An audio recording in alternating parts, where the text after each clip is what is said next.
Euh, la réponse scientifique et financière, c'est qu'on est foutu. Pourquoi Poutine garantit la monnaie russe sur de l'or? Depuis quelques jours, plusieurs analystes et économistes hétérodoxes se tapent le crâne sur une décision de la Banque centrale russe qui est de fixer le prix de l'achat de l'or à 1 gramme d'or pour 5000 roubles, environ 55 $ à l'heure où on écrit ces lignes. Pour ces économistes, c'est la première étape, très bien cachée, pour qu'on ait un rouble garanti par l'or. Ce serait la première fois depuis 1971 qu'une monnaie de papier soit garantie par le métal jaune. En 1971, Nixon avait supprimé la connexion entre l'or et le dollar, permettant l'impression de dollars sans limite et ainsi, les États-Unis pouvaient acheter le monde entier avec une monnaie de singe. Cependant, pour qu'on puisse dire que le rouble russe soit garanti par l'or, il faut que l'inverse soit possible. Si j'ai 5000 roubles dans ma poche, alors je peux aller à la Banque centrale russe et demander 1 gramme d'or en échange. Mais ce n'est pas encore possible pour le moment. La Russie a plusieurs objectifs avec cette annonce.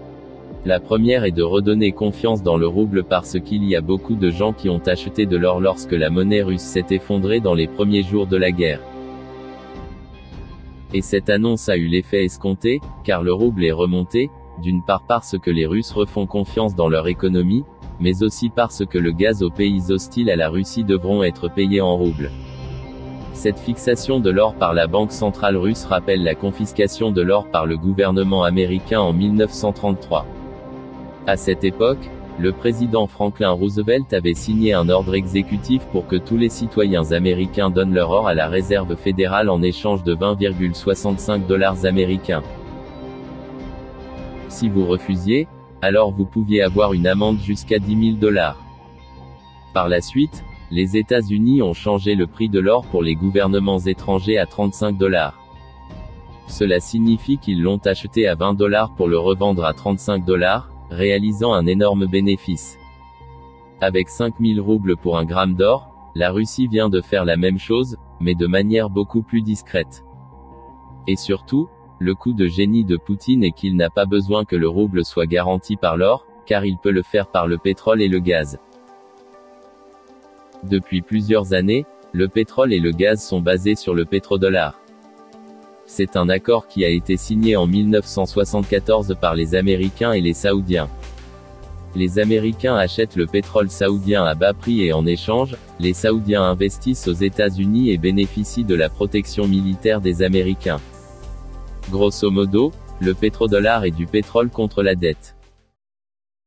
En plus de l'annonce que les pays européens devront acheter le gaz et le pétrole en roubles, la Russie a déclaré que les pays amis de la Russie pourraient l'acheter avec d'autres devises comme le bitcoin, l'or et même des monnaies locales comme le yuan pour la Chine ou la livre turque. En fait, la Russie accepte tout sauf les monnaies de pays hostiles tels que le dollar et l'euro. Si on considère que 1 gramme d'or équivaut à 5000 roubles, et que le baril de pétrole vaut 111 $, soit environ 9990 roubles, au prix actuel, cela signifie en réalité qu'un baril de pétrole vaut 1,99 g d'or.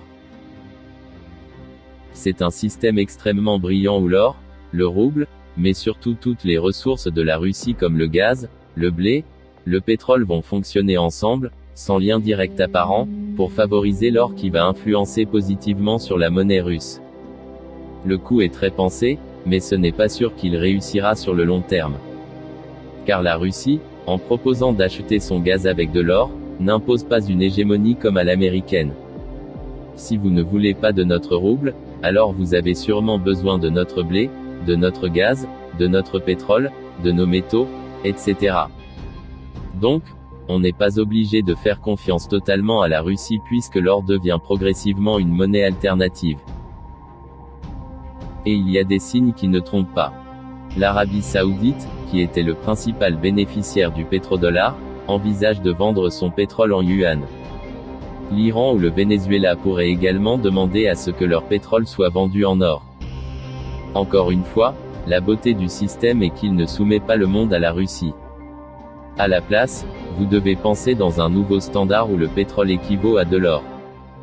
Pour le moment, les prix sont élevés autour de 1,99 g pour un baril. Mais si on prend un prix moyen de 75 $, d'avant la crise, alors on a 1,35 g pour un baril de pétrole. Si votre pays a beaucoup d'or, alors le pétrole et le gaz seront très bon marché pour vous. En revanche, si vous êtes l'Occident qui a tout misé sur la paire pourrie dollar-euro, alors vous devrez dépenser beaucoup plus de dollars et d'euros pour acheter de l'or, soit du rouble, car ce dernier est garanti, de manière très discrète, par l'or. Pour le rouble, c'est tout bénef, car une connexion avec l'or lui permet d'être déflationniste. Cela permet à la Russie d'être très compétitive. Mais si vous n'avez pas d'or et uniquement des dollars ou des euros, alors vous serez aspiré dans une spirale hyperinflationniste. Car tout le monde sait que le dollar et l'euro ne valent rien. Et il faudra en imprimer de plus en plus pour acheter de l'or pour chauffer et nourrir votre population. L'Ukraine n'est qu'un petit champ de bataille dans le cadre de plusieurs guerres avec deux énormes blocs mondiaux qui ont une vision opposée du monde. Le Japon, la Corée du Sud, l'Europe, les USA, la Nouvelle-Zélande, l'Australie plaident pour un monde entièrement virtuel où l'argent n'a aucune valeur réelle et où l'idéologie est la seule maîtresse de votre quotidien.